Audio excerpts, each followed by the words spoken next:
Waalaikumsalam warahmatullahi wabarakatuh. Alhamdulillah wassalatu wassalamu ala Rasulillah wa ala alihi wa man wala. Rabbi shrah li sadri wa yassir li amri wahlul 'uqdatam min lisani yafqahu qawli. Rabbana urzuqna ilman nafi'an wa rizqan thayyiban wa amalan mutaqabbalan. Jamaah kaum muslimin dan muslimat rahimani wa rahimakumullah. Alhamdulillah, pada hari Rabu sore malam Kamis ini Allah Subhanahu wa taala masih mengumpulkan kita, limpahkan kepada kita nikmat-nikmat yang begitu banyak. Dan seagung-agung nikmat adalah nikmatul Islam, nikmat kita di atas agama Islam, kemudian juga nikmat kesehatan dan nikmat waktu luang, serta salah satu yang sangat urgent juga adalah nikmatnya untuk istiqomah di dalam menjalankan syariat Islam yang mulia ini. Salawat dan salam mari kita panjatkan dan perbanyak kepada baginda kita yang mulia Muhammad sallallahu alaihi wasallam, pada keluarganya, sahabatnya dan seluruh kaum muslimin dan muslimat yang senantiasa mempelajari, mengamalkan dan mendakwahkan syariatnya. Nah, jamaah rahimani wa rahmatullah, sambil menunggu waktu berbuka, maka mari kita bersama juga mempelajari pedoman hidup dalam kita mengarungi bahtera kehidupan ini. Nah, karena pedoman hidup dalam kita mengarungi bahtera kehidupan ini sudah sangat jelas, yaitu perahunya adalah Islam. Maka siapa saja yang dia berada di atas perahu Islam tadi, pasti sebagaimana dia berada di perahunya Nabi Nuh alaihissalam, tatkala Allah SWT timpakan banjir kepada makhluk di dunia ini. Di bumi itu kita terjadi banjir yang luar biasa. Yang selamat hanya yang naik ke bahteranya Nuh alaihissalam. Dan sekarang manusia tidak akan pernah selamat kecuali manusia itu naik ke bahtera Islam. Selain di bahtera perahu Islam ini, manusia tidak akan pernah selamat. Dunia dan akhirat tidak akan pernah selamat. Maka pada kesempatan yang mulia ini kita ingin membahas sedikit tentang hal yang semua orang itu senang, yaitu sukses, berhasil, seperti itu. Tidak ada dari kita kecuali kita semua itu senang dengan kesuksesan. Nah, makanya karena sukses itu sesuatu yang disenangi oleh manusia, pasti bahtera Islam tadi, kapal Islam, perahu Islam tadi pasti sudah memberikan caranya. Tinggal kita mempelajari cara yang sudah ditentukan di dalam Islam tadi. Nah, jadi pada tema kajian ini insya Allah kita akan memberikan 9 langkah sukses dunia terlebih akhirat. Seperti itu. Sekarang kita bahas dulu judulnya 9. Kenapa enggak 8 atau 10? Apa memang hanya 9 langkah? Atau bisa kalau diringkas kenapa enggak 7 langkah gitu kan? 9 itu angka ganjil. Dan Allah SWT itu innallaha witrun yuhibbul witra. Sungguh Allah itu Maha Esa, tunggal, ganjil, dan mencintai sesuatu yang ganjil. Makanya saya tentukan 9. Karena Allah senang dengan yang ganjil. Ada yang bisa nolong untuk pintu ya, biar suaranya tidak terlalu. Nah, bisa kalau 9 langkah sukses dunia dan terlebih akhirat. Jadi syariat kita Islam ini mengajarkan dan sudah memberikan langkah untuk kita sukses dunia. Ada itu, biar kita itu di dunia itu betul-betul sukses. Makanya sampai pun masalah dunia ini Islam itu sudah mengajarkannya. Bahkan memerintahkan manusia itu berdoa. Doa sapu jagat itu, Rabbana atina fid dunya hasanah. Ya Allah, berikanlah kepada kami kehidupan di dunia yang hasanah, sukses di dunia, ya kan? Wa fil akhirati hasanah, dan di akhirat kita juga yang baik. Wa qina adzabannar, dan lindungilah kami dari siksa neraka. Jadi Islam, agama kita Islam itu sudah mengajarkan untuk kita sukses dunia dan akhirat. Seperti itu. Makanya di sini kita bicara tentang Islam itu enggak cuma bicara tentang akhirat, tapi juga berbicara tentang duniawi. Tapi kalau orang-orang kafir dia berbicara itu hanya patokannya dari duniawi saja. Tidak apa? Ukhrawinya tidak dipikirkan, akhiratnya tidak dipikirkan. Kalau kita terlebih akhirat yang di Masya Allah. Waalaikumsalam. Masya Allah. Jadi akhirat itu yang menjadi tujuan utama. Tapi dunia Islam tidak pernah melalaikannya. Bahkan Allah SWT sampai berfirman, "Wabtaghi bima ataqallahu daral akhirah wa la tansa nasibaka minad dunya." Carilah rezeki dunia yang Allah SWT telah berikan kepadamu. Cari apa? Wabtaghi bima ataqallahu daral akhirah. Carilah negeri akhirat, itu yang utama. Tapi apa? Wala tansa nasibaka minad dunya. Tapi aja kelalen. Sira kabeh sikile bumi. Kakinya di dunia. Maka jangan lupa bagianmu di dunia. Seperti itu. Makanya di sini barakallahu fikum judulnya adalah 9 langkah sukses dunia terlebih akhirat. Berarti penekanannya di mana? Akhirat. Tapi dunia juga dilupakan atau diperhatikan? Diperhatikan. Realistis lah. Coba. Gimana ada duit coba? Lemplengan dong kok. Kan sulit kan? Bocah harap semesteran, bisa harap kelulusan, harap lebu pondok, harap lebu kuliah, langkah duit, langkah wedus itu betul. Apa orang lemplengan?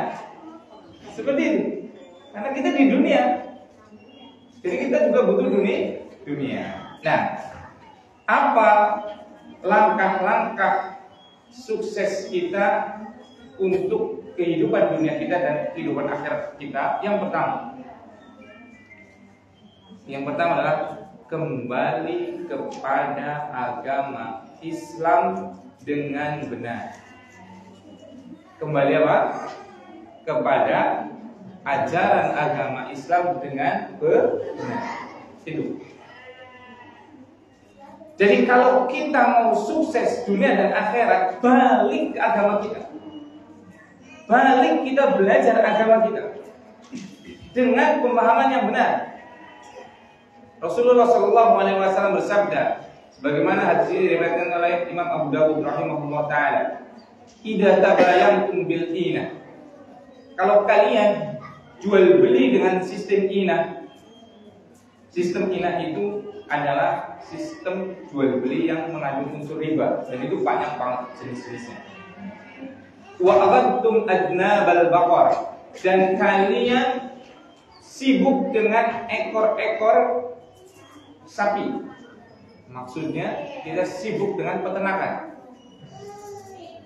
Wa raditum bizara, dan kalian ridho dengan pertanian. Wa taraktumul jihad, dan kalian meninggalkan jihad. Dan jihad itu macam-macam. Jihad terbesar di zaman kita sekarang adalah jihad menuntut ilmu. Karena kita sekarang tidak dalam keadaan yang diserang, kecuali saudara kita di Palestina. Jihad terbesarnya adalah dengan apa? Kekuatan nyawanya. Kalau kita di sini adalah dengan apa? Ilmu kita, mempelajari, mengamalkan, kemudian mendakwakan. Kalau kalian jual belinya dengan sistem riba, dan kalian sibuk dengan peternakan, dan kalian ridho dengan pertanian, dan kalian melupakan jihad, Apa kata Allah SWT? Sallallahu alaikum dullan. Allah timpakan kepada kalian kehinaan. La yanzi'u hatta tarji'u ila dinikum. Allah tidak akan pernah mengangkat kehinaan tadi sampai kalian kembali kepada agama kalian. Nah itu. Sekarang kita lihat realita kita. Di sini dalam hadis itu disebutkan 3 aspek orang itu lalai daripada dunia, yaitu perdagangan, peternakan, dan pertanian. Karena ini memang aspek ekonomi yang paling urgent, ya kan? Ekonomi kan paling berputar di situ, perdagangan, peternakan, dan pertanian. Berarti maksudnya apa? Orang-orang itu sudah sangat sibuk dengan apa? Dunianya. Kaum muslimin, masya Allah, kerja itu sampai shiftnya itu jadi sekarang 2. Dulu itu shiftnya 3 masih mending.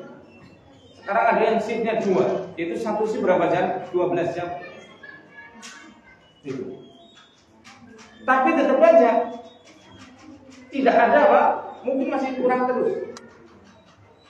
Seperti ini. Karena apa? Bisa jadi kita sibuk dengan dunia, bahkan sampai lupa halal haram. Perdagangan kita sibuk dengan apa? Yang ribawi, senengnya gampangan, nggak punya duit, utang bank, riba itu. Allah SWT sudah mengingatkan dalam firman-Nya, wa ahallallahu al-bai'a wa harrama riba. Allah halalkan jual beli dan Allah haramkan apa? Riba. Jelas sekali. Haram. Bagaimana akan ada keberkahan? Tidak akan ada. Ekonomi kita sekarang mungkin 80-90% bisa Pak terputar di sisi riba. Kita sibuk dengan apa? Peternakan. Sibuk beternak, bertani sampai lupa untuk apa? Belajar agama. Saking sibuknya, akhirnya apa? Tidak mengalokasikan waktu. Makanya di sini ditekankan watarabtumul jihad, dan kalian meninggalkan jihad. Kalian nggak mau mempelajari agama kalian. Susah untuk mengamalkannya, apalagi mendakwahkannya. Maka akibatnya apa? Sallallahu alaikumul dzil. Allah timpakan bagi kalian apa? Kehinaan. Coba sekarang kaum muslimin, kita lah nggak usah menghukumi orang lain. Kita lihat keadaan kita semua. Ujian pukul itu seharusnya kaki di kepala, kepala di kaki udah itu. Iya kan? Jungkir balik, balung ini orang salah apa dibanting. Seperti itu kan, saya kerja sudah banting tulang Ustaz. Tapi si kurang baik, ya kan? Balung kita yang nggak punya apa, salah apa sampai dibanting, sudah banting tulang gitu. Tapi masih kurang, masih ada yang gersang dan yang lain. Kenapa? Karena kita nggak kembali kepada agama kita. Sampai kita balik kepada agama kita, itu dari agama. Mungkin ada yang bertanya, apa hubungannya balik dengan ke agama dengan kesuksesan dunia akhirat? Apa hubungannya? Bukan kalau balik agama tuh malah duduk lagi laris-laris dagang, ngaso jam 12 misalnya riwayat mangan, laris-laris dagang malah apa? Liren. Atau bulan puasa kesempatan jarang sumber dagang, akan tutup, buka panganan awan kan untung. Bisa jadi untung, tapi nggak ada keberkahan. Seperti itu. Korelasinya apa coba? Korelasinya hubungannya.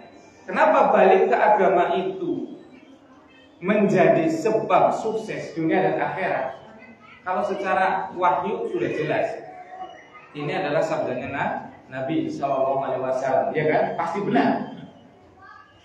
Secara akal iman, kaum muslimin dan muslimat. Orang yang dia itu tahu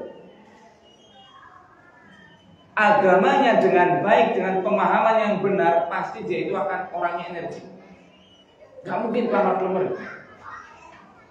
Kalau orang Islam mau kelamat-kelemer itu salah paham dalam memahami agama Islam. Yakin ya? Orang Islam itu pasti energi.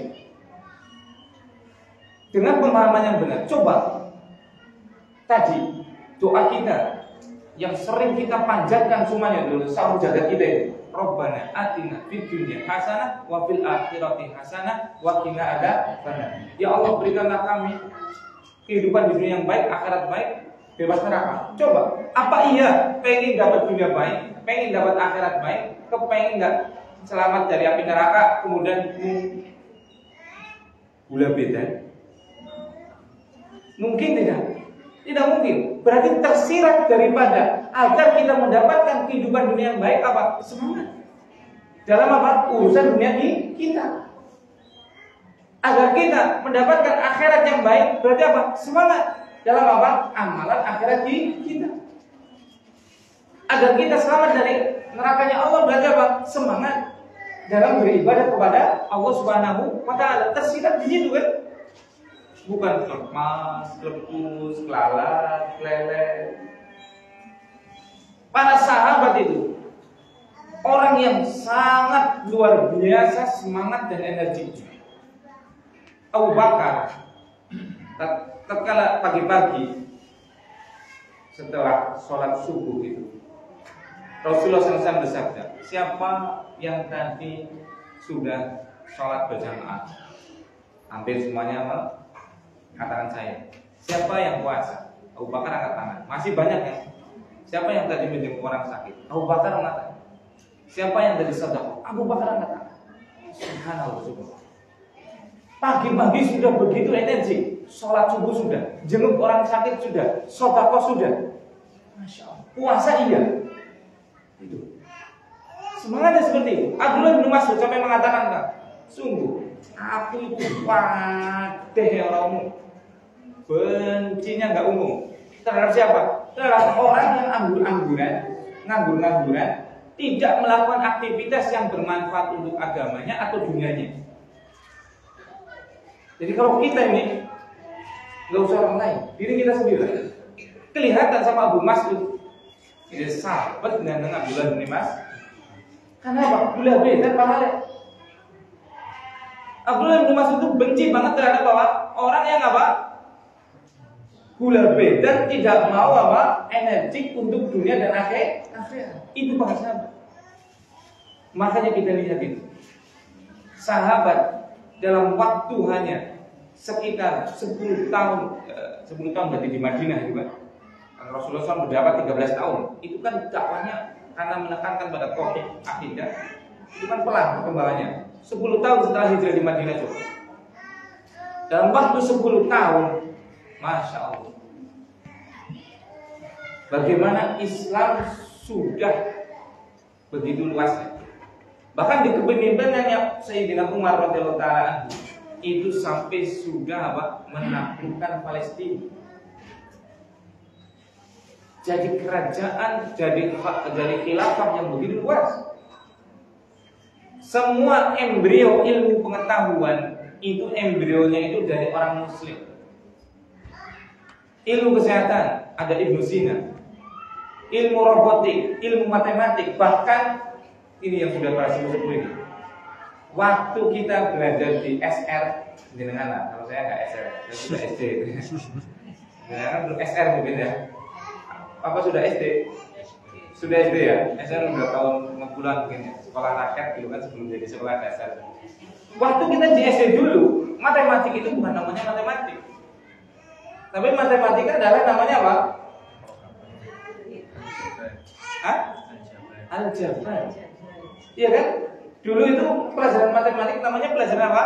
Aljabar. Aljabar itu adalah ilmuwan muslim yang salah satunya adalah sangat pandai dalam ilmu matematik. Prototip pesawat terbang, robot, jam, semuanya silahkan dilihat itu. Penulisan dunia Ibnu Khaldun itu. Dia menulis sebuah kitab namanya Muqaddimah Ibnu Khaldun. Semua itu dari kaum muslimin.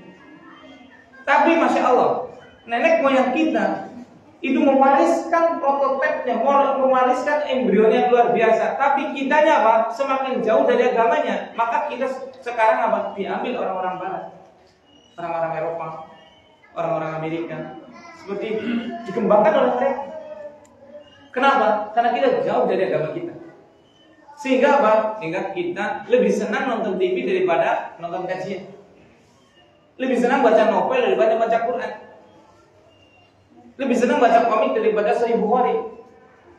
Lebih senang dangdutan daripada kajian. Iya kan? Lebih senang hedon. Lebih senang hedon itu apa? Bermegah-megahan dalam dunia. Kereta mall. Apa? Mungkin apa? Liburan dan yang lainnya. Daripada apa? Iktikaf di masjid. Seperti itu. Jadi tak kalah apa hubungannya kembali ke agama dengan apa? Kesuksesan dunia. Tadi orang yang pasti akan sangat energi. Tak kalah akidahnya betul, dia pasti akan khawatir kalau waktu yang saya lalui itu sia-sia. Dia pasti akan pengen apa? Untung sebanyak-banyaknya. Untuk apa? Dunia dan akhir. Makanya Allah SWT dalam surat Al-Jumu'ah itu, wa idza qudiyatis shalatu fantasiru fil ardi wabtaghu min fadlillah. Kalau sudah selesai sholat, fantasiru fil ardi, bertebarlah kalian di muka bumi. Nyari apa? Rizkinya Allah Subhanahu wa taala. Bayangkan berbeda. Kalau Islam diamalkan oleh kaum muslimin sebagaimana dipahami dan diamalkan oleh para sahabat, kaum muslimin sekarang pasti akan berjaya, pasti sih. Nah, itu yang pertama, yaitu kembali kepada ajaran agama kita dan dengan pemahaman yang benar. Harus dengan pemahaman yang benar. Kenapa? Karena ada orang yang balik agama salah paham. Contoh ya, yang sepele ini, makna zuhud. Makna zuhud, kata para ulama itu adalah tarku ma la yanfa' lil akhirah.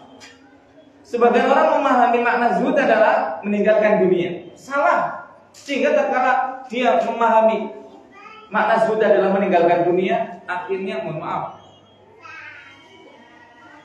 zuhud adalah identik dengan pakaian kucel.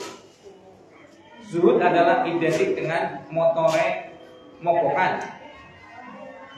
Zuhud adalah identiknya dengan umae gedek. Bayangkan kalau makna zuhud itu seperti itu, ngeri sekali. Bagaimana Rasulullah SAW bisa apa? Menang perang. Padahal perang itu untanya harus sampai 100 dengan perbekalannya. Utsman itu yang memberikan apa? Perbekalan untuk perang. Kira-kira memberikan 100 ekor unta plus perbekalannya, pakai daun atau pakai dana? Pakai dana. Dananya itu simsalabim atau duniawi? Dunia. Itu. Salah paham masalah zuhud aja. Orang Islam jadi nggak apa-apa, nggak usah sekolah, nggak perlu ijazah. Gak apa-apa rumahnya sederhana, gak apa-apa ini dan itu. Salah itu. Padahal yang namanya zuhud adalah tarku ma la yanfa' lil akhirah, meninggalkan sesuatu yang tidak bermanfaat untuk akhirat. Bukan meninggalkan dunia. Dunia kalau bermanfaat untuk akhirat berarti harus dicari. Contoh, kita ingin bikin pondok, kita ingin bikin masjid, kita ingin bersedekah, memberikan buka bersama dan yang lainnya. Kira-kira nunsewu dahare kali nopo?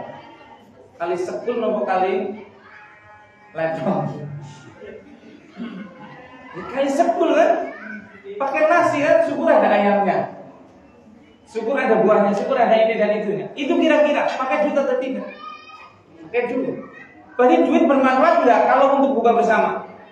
Bermanfaat. Kalau untuk bangun sekolah, bermanfaat. Kalau untuk bangun masjid, bermanfaat. Kalau untuk menghajikan orang tua, bermanfaat. Kalau untuk menafkahi orang-orang fakir dan miskin, bermanfaat. Kalau untuk membuka dunia bermanfaat, bukan enggak bermanfaat.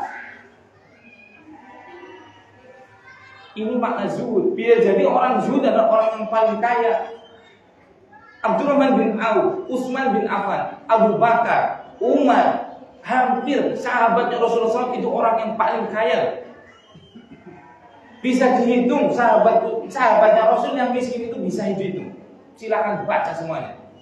Cuma masalahnya kekayaan mereka itu tidak dimasukkan di dalam hati, tapi apa? Dibelanjakan untuk akhirat.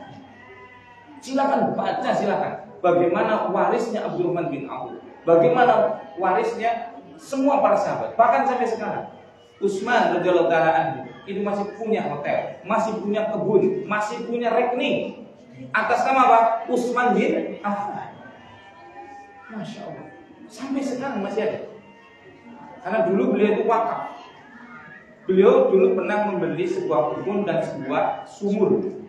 Tatkala Rasulullah SAW hijrah para sahabatnya ke Madinah, diwakafkan dan dikelola oleh pemerintah Saudi sampai sekarang. Dikelola, hasilnya ada jadi hotel, jadi itu semua wakaf. Masya Allah, sangat bermanfaat.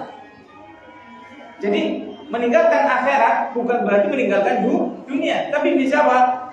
Mementingkan akhirat itu bisa dengan apa? Dengan dunia. Seperti itu. Nah, itu yang pertama, yaitu kembali kepada ajaran Islam, kembali kepada agama Allah Subhanahu wa taala. Yang kedua, langkah agar kita sukses adalah meminta kepada yang punya dunia dan akhirat ini. Seperti itu. Jadi misal ada kebun durian. Itu bukan milik kita. Kira-kira kita bisa menikmati duriannya tidak? Tidak bisa. Kecuali si pembeli durian itu menyerahkan kepada kita, baik dengan jual beli atau dengan hadiah. Iya kan? Pasti tidak akan bisa kita menikmati durian tersebut dengan cara yang halal kecuali dengan pemberian dari apa? Yang punya durian tadi. Mungkin dengan jual beli tukar-menukar atau dengan apa dihadiahkan kepada kita. Selain ini nggak bisa, kecuali kita dengan cara yang haram. Iya kan? Makanya barakallahu fikum, dunia ini bahkan akhirat itu miliknya siapa? Lantas perlu minta nggak? Ya harus minta loh. Kalau nggak minta berarti kita salah jalan nanti. Seperti tadi kebun durian itu yang bukan milik kita, kita tidak akan pernah bisa menikmati buahnya kecuali apa? Dengan pemberian dari yang punya durian, dengan diberi sama dia, baik dengan dibeli atau hadiah dari dia. Sama, kita tidak akan pernah mendapatkan kedudukan dunia dan akhirat, sukses dunia akhirat kalau tidak diberi oleh Allah Subhanahu wa taala. Dibeli dengan apa? Cuma-cuma atau bisa jadi ada sedikit usaha kita tukar-menukar, tapi tukar-menukar yang sebenarnya buat simbolis saja lah. Karena pemberian Allah itu terlalu banyak. Kalau seandainya kita hitung-hitungan dulu, ya itu ketaatan kita. Seperti itu. Makanya barakallahu fikum, minta kepada Allah Subhanahu wa taala segala sesuatu yang kita butuhkan. Dunia terlebih akhirat. Nah itu tadi doa Abu Jagat kan? Kita diberitakan oleh Allah untuk apa? Minta dunia. Minta juga akhirat. Makanya kadang kita itu heran ya. Kadang mesti, karena ini juga kadang nggak bisa ya. Mau minta mobil kayak malu. Ya Allah, berikanlah kepada saya Pajero ya Allah. Ada yang malu nggak minta Pajero ke Allah? Justru yang malu-malu ini kadang orang-orang yang sudah ngaji loh. Yang nggak ngaji minta pada Allah, minta Pajero, minta rumah, minta ini, minta. Makanya mereka Pajeroan. Kita nggak pernah minta itu, karena malu katanya. Loh, masuk ke Allah minta Pajero, kita mintanya surga lah. Loh, emang Allah nggak bisa ngasih antum surga plus Pajero di dunia, plus rumah gedung, plus istri yang sehat, anak yang cerdas, motor yang bagus, sawah yang luas, ternak yang banyak. Emang nggak bisa dirapel kayak gitu tuh? Kan bisa kan? Kadang kita kan ini loh, malu minta dunia, malu minta dunia kadang kita, ya tidak? Sehingga apa? Benar, kita dikasih istiqomahan di dalam apa? Belajar, Masya Allah. Antum dari Gumelar, dari Wangon, hujan gede pada tekak, tapi keduduran, hujanan.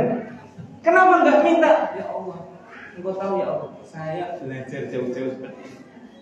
Kehujanan, panas kepanasan. Ya Allah, berikanlah pajero agar apa? Saya tatkala mau mempelajari agamamu ya Allah, orang hujanan, kehadiran mobilnya kok ngaji. Ya tidak, minta ikhwan dari sekarang. Minta semuanya pada Allah Subhanahu wa taala. Tapi yang paling penting adalah istiqomahkan dalam apa? Pembelanjaan tadi di jalan Allah Subhanahu wa taala. Dan daripada kita open donasi terus ya kan? Minta kepada makhluk. Kenapa enggak minta kepada Allah Subhanahu wa taala? Ya Allah, berikanlah saya peternakan yang besar, lagi sehat, penuh dengan keberkahan. Sehingga bisa jadi peternakan tadi untuk apa? Operasional dakwah. Dan siapakah kita akan open donasi terus? Itu karena kita kurang. Ini lagi nasihatin diri kita sendiri. Semoga bermanfaat juga untuk kita semua. Minta sudah sama Allah Subhanahu wa taala. Allah Subhanahu wa taala menyebutkan dalam surat Al-Baqarah ayat 186. Apa kata Allah Subhanahu wa taala? Ini sama semua dari mana ini? Salam dan nah, enggak apa-apa. Untung sudah persiapan jadi hafal dikit lah. Wa idza sa'alaka ibadi anni fa inni qarib ujibu da'watad da'i idza da'an. Allah Subhanahu wa taala menyebutkan dalam surat Al-Baqarah ayat 186. Wa idza sa'alaka ibadi anni.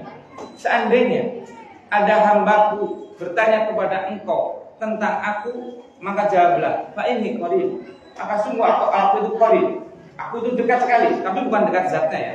Allah itu ulu, tinggi, di atas seluruh makhluk. Jadi dekat di sini apa? Dekat pertolongannya. Dekat di sini apa? Dekat ilmunya. Maksudnya Allah mengetahui seluruh apa yang kita lakukan. Dekat apa? Dekat mengijabahkan doanya. Jadi dekat sifat, bukan dekat apa? Zat. Adapun zatnya Allah adalah Ar-Rahman wa al-Arsyis Istawa. Allah itu maha tinggi, bahkan sampai pun di atas arsy-Nya, lebih tinggi lagi.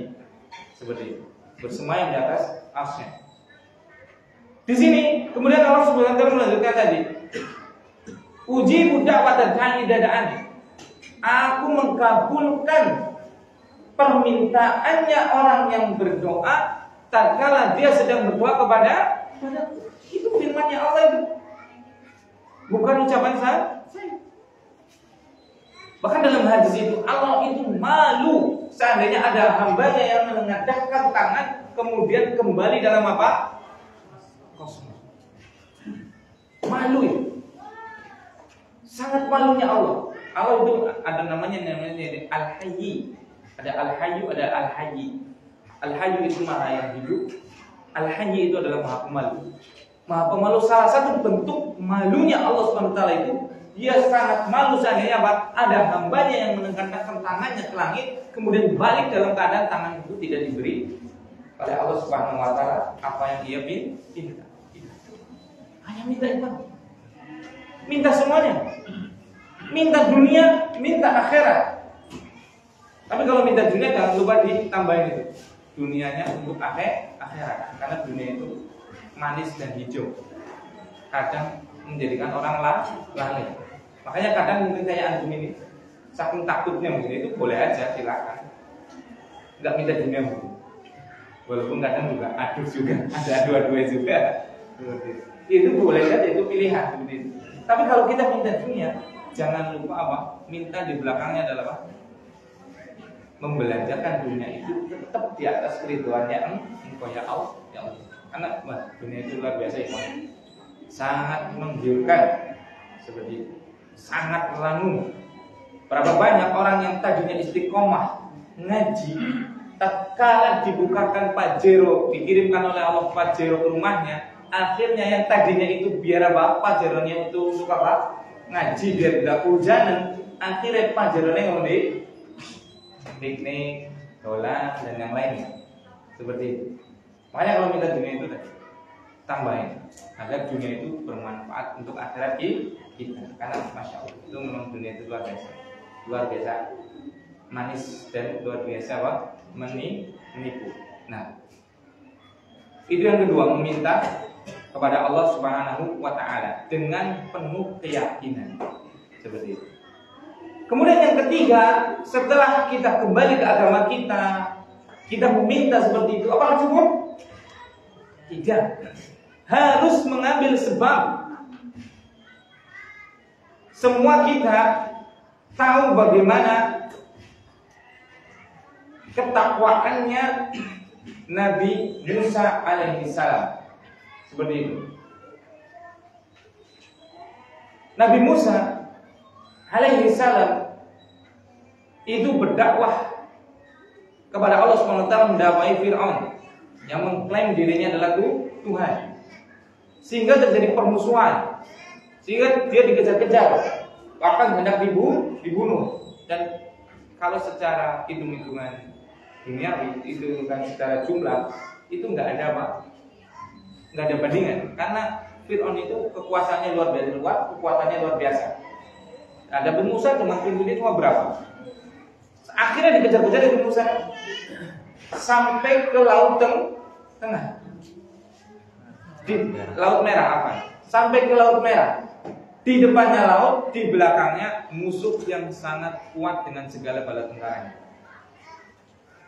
Sekarang, kalau Allah mau menolong Nabi Musa alaihissalam, kan mudah banget sebenarnya. Gak usah ditenggelamkan di laut, tenggelamkan di bumi, bisa nggak? Bisa. Iya kan? Gak usah ditenggelamkan di laut. Itu tenggelamkan di situ aja, bumi-buminya Allah kok, sebagaimana laut-lautnya Allah. Iya kan?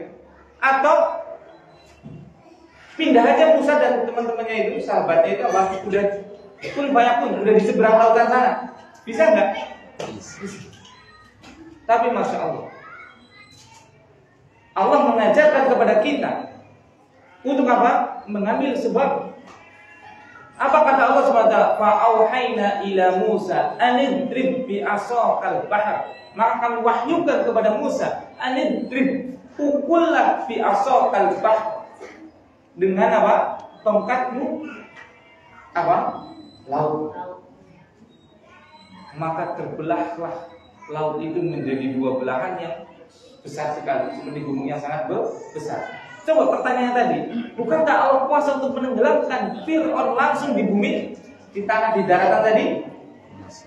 Atau Allah SWT langsung memindahkan Musa di ujung sana? Tapi Allah hendak mengajarkan kepada kita, sekecil apapun kita harus mengambil sebab untuk keselamatan dunia kita dan juga akhirat kita. Jadi setelah kita kembali ke agama, jadi setelah kita meminta kepada Allah SWT, ambil sebab. Ambil sebab. Itu apa? Ambil sebab. Pengen punya duit, kerja, ambil sebab. Ambil sebab. Pengen punya duit, cuma apa? Lepas kepul tukang gula, jualan gula, gitu apa? Gula beda. Seperti itu. Ya bisa dikasih. Kita nggak minta, kita bergabung saja, kita dikasih kok. Ada orang yang ngasih tiba-tiba. Tapi kan ngasih dalam keadaan kita terhina, ya tidak? Gemelasi gitu loh. Kan nggak baik lah, kurang baik. Seperti itu. Ambil sebab ikhwan. Kita orang muslim harus paling semangat dengan dunia untuk akhirat kita. Jangan dari orang muslim kelamar. Setelah sholat bekerja, setelah bekerja istirahat, setelah istirahat sholat lagi, baca Quran, ngaji, seperti itu. Faidah farokta, faidah farokta fansuk. Kalau kalian sudah farok, kalau kalian sudah selesai dalam suatu pekerjaan, fansuk, kerja lagi, beramal lagi. Itu ambil sebab. Dan kalau mengambil sebab itu sempurnakan sebab tadi. Jangan asal-asalan ngambil sebab. Misalnya habis kerja, kita kerjanya lebih baguskan lagi. Ambil sebabnya tadi. Dengan apa? Meningkatkan kualitas kerja kita. Dengan tetap belajar, menekuni bidangnya secara optimal. Makanya Rasulullah SAW bersabda, Innallaha yuhibbu ahadakum idza amila amalan an yutqinahu. Allah itu senang pada kalian kalau kalian itu bekerja melakukan aktivitas sesuatu baik itu untuk akhirat atau untuk dunia, an yutqinahu. Untuk apa? Itqan. Itqan itu adalah perfect, berusaha sempurna. Itu. Jadi itu yang ketiga. Itu apa? Mengambil sebab dengan apa? Sempurna, berusaha. Jualan. Ya kita apa? Tentukan jualan kita. Ilmu tetap perjualan kita. Mau jualan apa? Tempatnya di mana? Bagaimana apa? Packagingnya, kemasannya. Bagaimana apa? Tempatnya. Bagaimana pembukuannya. Seperti itu. Jangan asal-asalan. Mau beternak, mau bertani. Seperti itu. Semuanya ada ilmunya. Diilmui. Semakin kita apa? Sempurna dalam mengambil sebab, maka semakin apa? Kesuksesan itu semakin dekat. Jangan asal-asalan. Termasuk di sini ada ibadah. Ibadah itu kalau bisa sempurna. Sempurna apa? Ikhlasnya betul-betul karena Allah. Ibadahnya apa? Sesuai dengan contoh Rasulullah SAW. Itu. Jangan asal-asalan ibadah. Asal-asalan ikut-ikutan dan yang lainnya. Betul itu ibadah, tapi ibadah itu nilainya bertingkat-tingkat. Semakin ikhlas, semakin sesuai Rasul Shallallahu Alaihi Wasallam, maka kualitas ibadahnya semakin bagus. Nah seperti itu. Itu yang ketiga. Itu apa? Mengambil sebab sebaik mungkin. Yang keempat adalah kerjasama. Jadi tadi tatkala kita mengambil sebab, kita mengilmui, kita manajemen, kita semuanya, kemampuan kita, ilmu kita itu terbatas. Tidak seperti ilmu Allah, ilmunya Allah wa qudratuhu, dan kemampuannya itu yang tidak terbatas. Makanya Allah semuanya diurusin sendiri, mampu, dan Allah maha mampu. Adapun kita tidak akan bisa. Karena kita itu Allah Subhanahu wa taala kasih kekuatan, iya, tapi kekuatan kita tidak sama dengan kekuatan Allah, terbatas. Allah kasih kita ilmu, iya, tapi ilmu kita tidak seperti ilmunya Allah Subhanahu wa taala. Ilmu kita terbatas. Mungkin ada orang yang ilmunya itu untuk apa? Secara umum, globalnya. Tapi spesifikasinya dia tidak bisa melakukannya. Seperti itu. Kenapa? Ya karena dia makhluk. Kita adalah makhluk, pasti ada keterbatasan. Makanya perlunya kita berjasa. Makanya Allah memerintahkan ini dalam surat Al-Maidah ayat yang kedua, wa ta'awanu 'alal birri wat taqwa wa la ta'awanu 'alal ismi wal. Bekerjasamalah kalian dalam kebaikan dan ketakwaan. Itu kerjasama itu. Kalau bisa kerjasama itu jangan memonopoli. Kita itu yang saling menguntungkan. Simbiosis mutualisme, saling menguntungkan. Jadi kadang mungkin kita selaku yang mempekerjakan, kamu belum gila, atau belum digaji murah gila, jangan. Tapi kita apa? Betul-betul niatkan untuk apa? Saling memberi dan menerima manfaat. Kalau kita bisa memberi lebih, kenapa harus kurang? Iya kan? Karena tujuan kita kan untuk bareng-bareng, bukan untuk dunia itu, bukan untuk kita semata. Iya kan? Tujuan kalau kita dapat keuntungan dunia, keuntungannya itu untuk apa? Bersama-sama masuk surga. Kalau kita dengan memberi itu bisa masuk surga, maka apa? Yaitu kita memberi. Ini yang keempat, yaitu bekerja sama.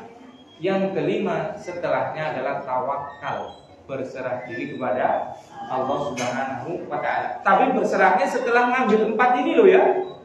Jangan misal udah bola nek wis wayah madang dulu madang. Supaya buka ya buka. wae gawe bojo de bojo. Itu bukan tawakal. Itu namanya ittikal. Tawakal itu ini. Setelah mengambil sebab, setelah kita kembali kepada Allah, setelah kita meminta kepada Allah, setelah kita mengambil sebab, setelah kita saling bekerja sama, setelahnya kita tawakal. Gak usah dipikir jeruk. Kadang orang sudah melakukan seperti ini gagal, dia stres. Kalau orang muslim nggak ada stresnya harusnya. Dia sudah memikirkan semua ini, serahkan kepada Allah Subhanahu wa Ta'ala. Kalau menyerahkan hal ini kepada Allah, hati kita tenang. Karena bukan tujuannya dunia tadi. Kalau kita menyerahkan hal ini setelah mengambil sebab tadi, apa kata Allah Subhanahu wa Ta'ala dalam surat At-Talaq? Wa may yatawakkal 'alallahi fa huwa hasbuh. Dan siapa saja yang bertawakal kepada Allah SWT, bahwa hasbuh, pasti Allah SWT akan mencukupinya. Seperti itu. Nah, ini 5 langkah. Adapun yang 4 itu akan rinci, akan ganti-ganti, agak sedikit spesifikasi. Dulu kemarin waktu saya di Bogor itu ikut seminar, itu kalau kita mau usaha itu sebenarnya kalau kita langsung merintis berat.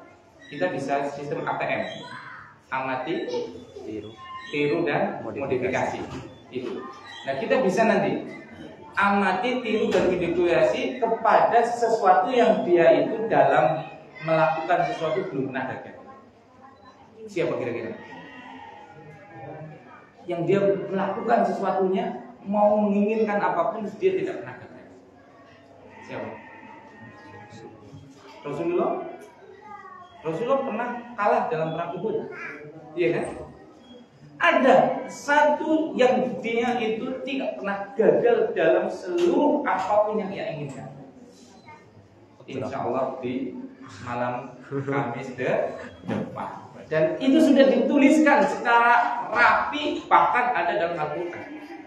Nah, yang kedua, karena kita tidak bisa istinbat, mengambil faedah dari Al-Quran. Nah, subhanakallahumma wa bihamdika, asyhadu an la ilaha illa anta, astaghfiruka wa atubu ilaik. Assalamualaikum warahmatullahi wabarakatuh. Waalaikumsalam warahmatullahi wabarakatuh.